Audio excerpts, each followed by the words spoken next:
Hello there, welcome to David's Investment Analysis channel. I am so happy that my tattoo shop video is reaching close to 2,000 views, and thank you to those who have watched it. And if you haven't had a chance yet, I've left it in the description below.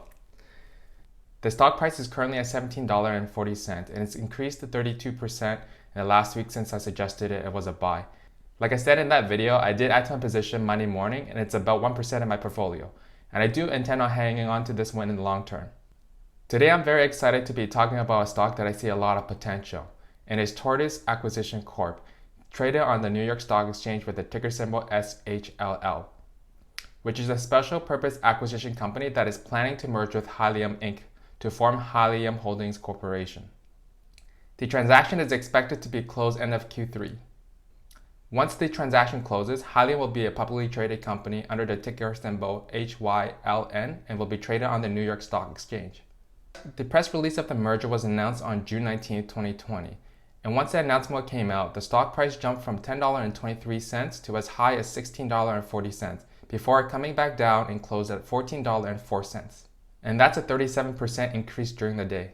In the next bit, I'll be discussing about Hyliion and what they do and how they earn income. Then I'll look at the qualitative aspects of the business, and then I'll follow up with a quantitative analysis looking at their financials and valuation. Then I'll conclude on whether I think the stock is a buy at its current price and whether I hold any of the business myself. If you would like to skip out on the introduction and analysis, I've left timestamps below in the description, and you can go straight to the conclusion if you like. I do spend a lot of time preparing for these videos, and I would really appreciate if you could like, share, and subscribe. And if there's any companies you would like me to cover in the future, please leave in the comments below. Now let's get to it.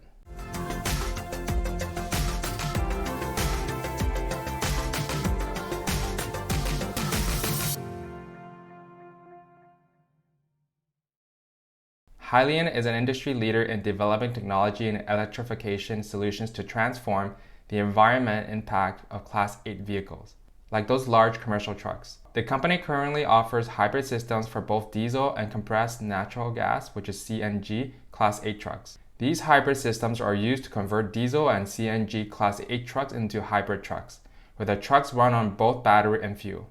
These systems are compatible with many truck manufacturers and can be installed prior to the purchase of the truck or can be added onto existing trucks.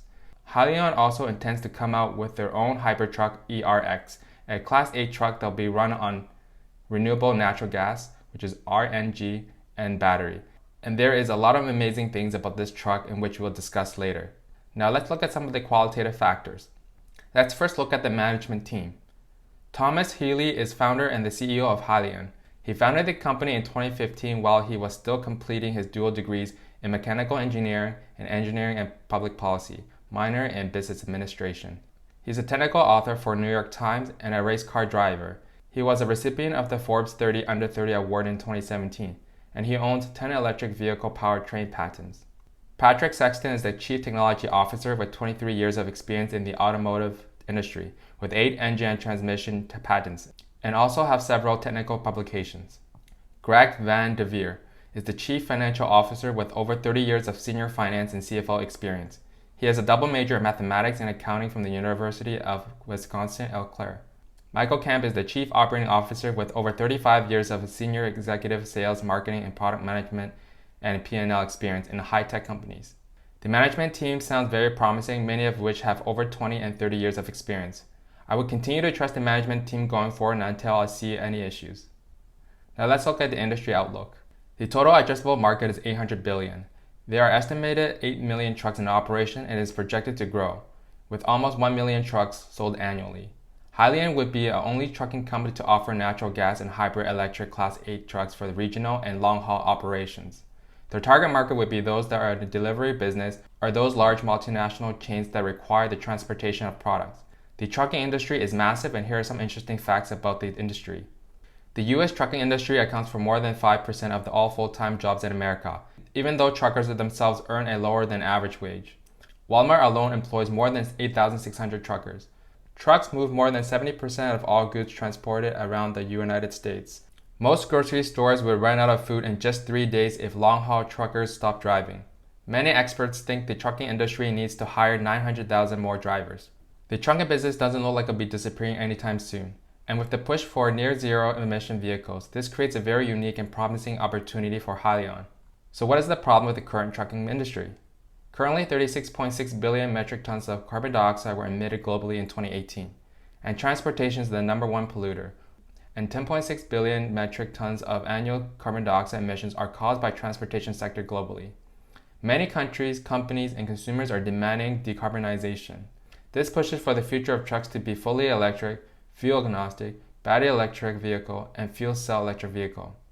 What's amazing about Hyliion is that they are currently offering hybrid systems that already help reduce carbon footprint. The hybrid diesel solution is an add-on to current or new trucks.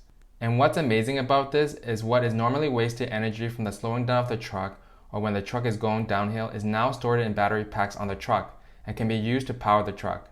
Imagine how much kinetic energy it would be able to generate with an 80,000 pounds truck going downhill.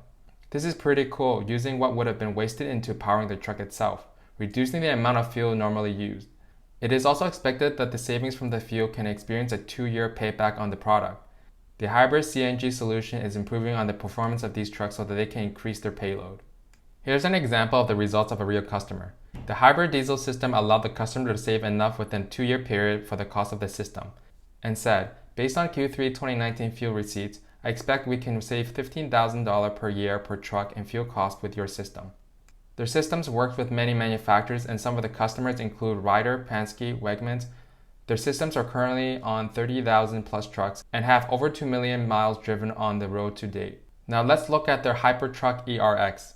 It's fueled by natural gas, the generator charges the batteries, and the battery provides electricity to the electric drive motor to drive the vehicle, and the braking of the truck will recharge the battery.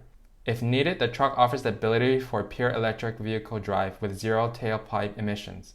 The truck is in design and development stage with the expectation that it would start to roll out Q3 and Q4 of next year 2021 and volume production in 2022. As you can see here on the left side, this is the current hybrid solution. You see an upfront cost of additional $14,000, but it will save approximately $60,000 in fuel costs in 7 years. And not only that, but it will also reduce the amount of emissions. Now on the right is for the new Hypertruck ERX. The biggest difference are the fuel cost and payload revenue loss. Natural gas fuel is the cheapest way to fuel the trucks because US is one of the largest producers of natural gas. Nikola's fuel cell electric would be fueled by hydrogen, and it's the most expensive fuel, even though there has been some discussions that the cost of hydrogen would come down. Payload revenue loss is the inability to carry as much load on their trucks. Because Tesla's semi-truck battery is heavy and big, it cannot carry as much load, compared to Nikola's fuel cell electric truck, which uses hydrogen, and Hyliion's Hypertruck ERX, which uses natural gas. I have not validated the numbers, but these are very impressive numbers, making Hylion's Hypertruck ERX the cheapest truck to own. One thing that would be very interesting to know would be the maintenance costs associated with these trucks and would allow a better comparison. It's quite interesting here. We see that the natural gas is the cheapest fuel, and they also have the most existing infrastructure, and they have the best fuel carbon intensity score. These are very positive for Hylion's Hypertruck ERX. Yes, carbon density can be negative. Renewable natural gas from dairy farms and waste digesters are often below zero. This chart here illustrates the comparative emissions of competing fuels and technologies. Now let's look at some of the comparisons with other competitors. Hylion's Hypertruck ERX has the most range with 1,300 miles, more than doubling Tesla's semi-truck and almost doubling the range of Nikola's fuel cell electric truck. Quick refuel time of 10 minutes, most payload capacity with 53,000 pounds, and very good performance with 0 to 60 miles per hour in 20 seconds. These numbers are pretty impressive, especially the range and payload capacity. And Hyliion already has a binding large order of 1,000 Hypertruck ERX with Agility, a large global logistic company with over 26,000 employees in over 100 countries. The CEO of Agility compliments and said, Hyliion's technology tackles one of the biggest pain points for the logistic and transportation industry, how to lower emissions without having to fully replace all existing assets and infrastructure, a move that is cost prohibitive for many companies. The ERX solution transforms existing fleets and delivers the desired efficiency, impact zero or even negative emissions with significantly reduced operating costs over time. Let's look at some of the other risks. The transaction won't be closed until the end of Q3 2020, and the deal would require shareholder approval and subject to several closing conditions. And some deals do fall apart, and if this deal falls apart, the stock price will go back to $10. With the global health issue, there may be lower demands for trucks because of disrupted supply chains and a decrease in demand for supplies and machines within certain industries like restaurant, fashion retailers, and etc. Before we look at the numbers, let's look at Trevor Milton's tweet. For those that don't know who he is, he's the founder and executive chairman of Nikola Corporation. He tweets, "A few have asked me about Hyliion. I don't believe that anything with emissions will survive regardless if carbon neutral. Most states will mandate zero emission. They will need their own chases as OEMs will circumvent them. Retrofit won't work. Happy to advise them for free." This is quite interesting. Perhaps Trevor is not aware, but Hypertruck ERX is expected to travel seamlessly in and out of cities that require zero-emission vehicles by operating all-electric power up to 25 miles without any performance degradation, and the electric range can be increased and configured to order. Also, per U.S. Department of Energy, the U.S. Environmental Protection Agency requires all fuels and vehicle types to meet increasingly low near-zero thresholds for tailpipe emissions of all pollutants and particulate matter. One advantage to NGVs is their ability to meet these stringent standards with less complicated emissions controls. And if that's not enough, they are planning to deliver a hydrogen fuel cell solution to fleets when the hydrogen fueling market develops, and they already have some partners for this development. Now let's look at the quantitative analysis. Let's look at the pro forma valuation. The enterprise value of the company is worth $1.1 billion, plus $520 million of cash makes the combined company worth about $1.6 billion. It is also good to note that no cash is paid out to Hyliion shareholders at closing, and the proceeds of $520 million will be used for the development and commercialization of Hyliion products. It is also very positive to hear that the company does not intend to raise capital in the near term, because raising capital through issuance of shares would dilute shareholder equity. This right here is the forecasted financials ending 2024. The expected sales in 2023 is $1 billion, and the 2024 is $2 billion. We will use these when we compare the valuations later. It's positive to know that there isn't any material debt, so Hyliion has the flexibility of using their cash. The $2 billion only represents 2.2% of the total $94 billion annual addressable market. This right here is the company's valuation on the intrinsic value, using comparable valuations with competitors and then discounting it to its current value using a 20% discount rate. The company believes that $2.8 billion is a more reasonable valuation, which is the midpoint indicative enterprise value. And what you see here is a comparison of its valuation with its competitors, Nikola Corporation and Tesla. It indicates here that Hyliion is a lot more cheaper in terms of valuation. Let's do a comparison based on sales. The market cap of Nikola is currently at $23.7 billion. Tesla is currently at $185.6 billion, and Hyliion is currently at $2.3 billion. Nikola is trading at 7.4 times 2024 estimated sales, while Tesla is trading at 3.7 times 2024 estimated sales, using a very conservative growth rate of 15%. And Hyliion is trading at 1.09 times 2024 estimated sales. This tells us that from a valuation standpoint, Hyliion would be the cheapest.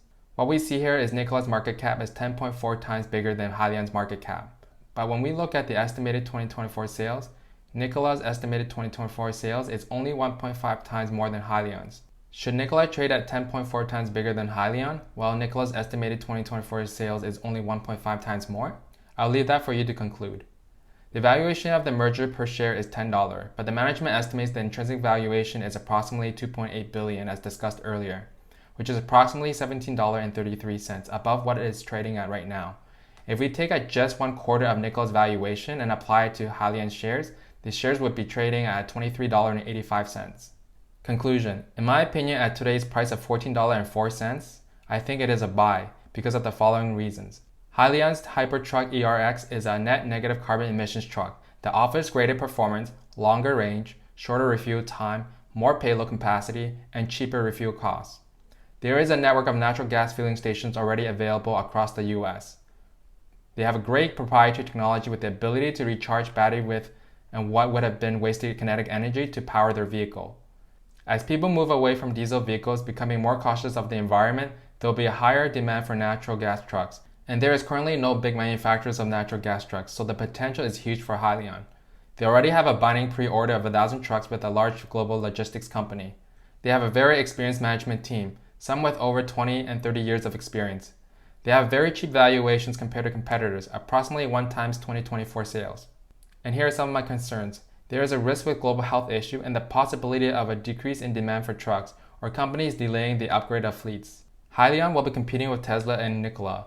Tesla is well established and have been in electric vehicle business for many years. I believe competition is good for consumers, and now consumers have more choices, and perhaps consumers are finally shifting from diesel trucks to these alternatives. The biggest risk I see is that the deal falls apart, and if that happens, the shares would fall back to $10 per share. The transaction is still subject to shareholder approval and closing conditions. Disclosure, I do personally own a little bit of SHLL, and I do plan on adding to this position as I think the company is undervalued and have a lot of potential. I'll definitely be following this company in the future and share with you guys any news I see. That's it for now. I spent a lot of time preparing for these videos, so I really appreciate if you could like, share, and subscribe. Thank you for watching. Until then, see you next time.